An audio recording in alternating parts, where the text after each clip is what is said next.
Detectives, we'll be solving a very interesting pediatrics case today. So, let's get started. The case we have with us today is this.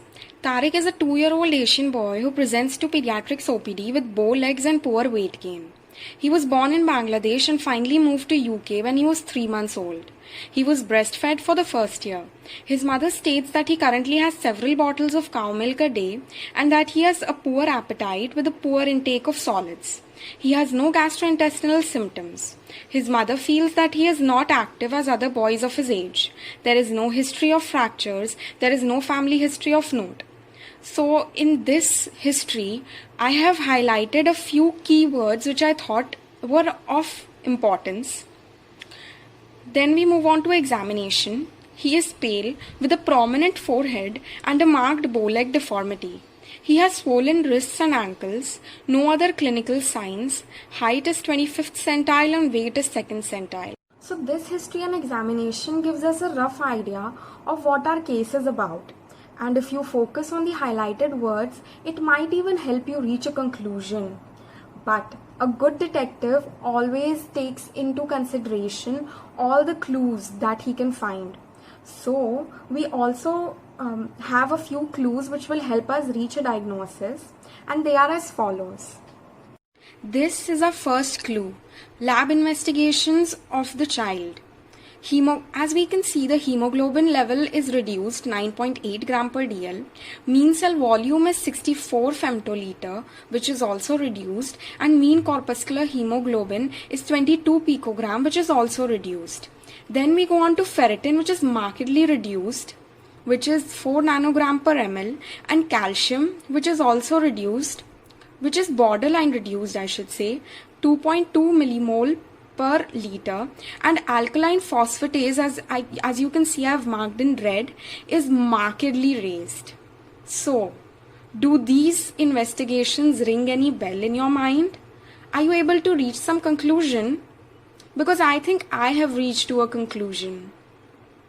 Before I tell you my conclusion, I would like you to have a look at this one final clue, which is a radiogram of the right wrist showing the lower borders of radius and ulna. Can you spot something peculiar? If you've reached a diagnosis with these clues, then great work, detectives. If you weren't able to, fret not, because we'll discuss the case. The child is pale and lethargic. The investigations with values of reduced hemoglobin, reduced mean cell volume, and reduced mean corpuscular hemoglobin indicate microcytic hypochromic anemia. The common differentials for microcytic hypochromic anemia are iron deficiency anemia, thalassemia, lead intoxication, and chronic diseases. Out of these, the most common are iron deficiency anemia and thalassemia in a boy of his age.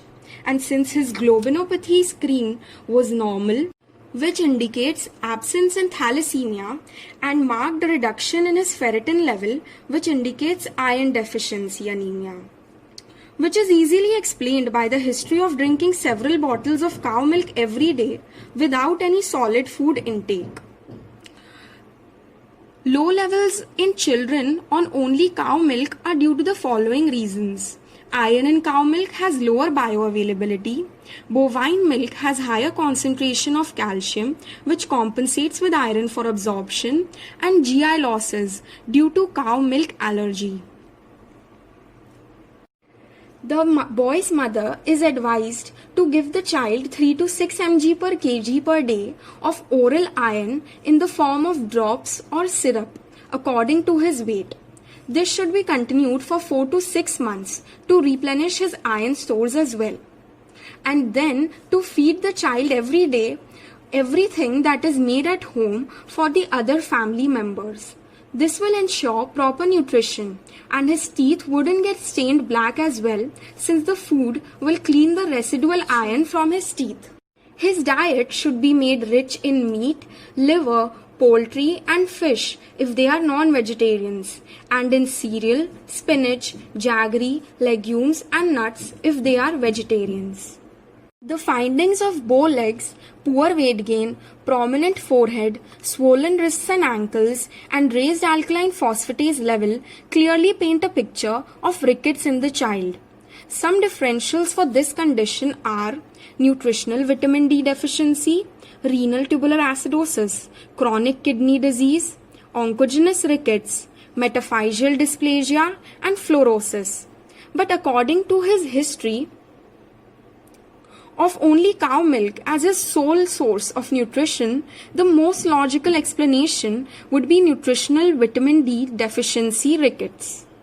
This is further corroborated by the finding of markedly raised alkaline phosphatase and the wrist radiogram showing cupping, fraying, and splaying or widening of the metaphyseal ends of the forearm.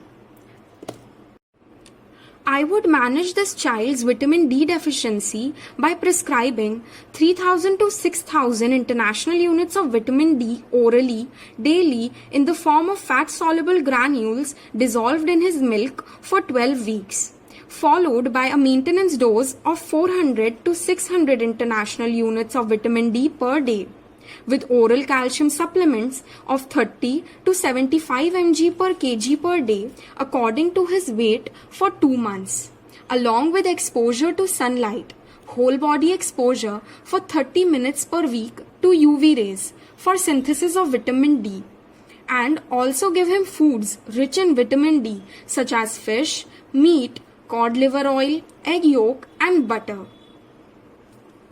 Follow-up of this child will be as follows. Reticulocyte count expected to increase within 72 to 96 hours of initiating therapy. Child will have more energy and will be less lethargic. His radiological evidence of healing of rickets will be seen within 4 weeks of therapy, and there will be reduction in blood alkaline phosphatase and clinical signs slowly. Thank you.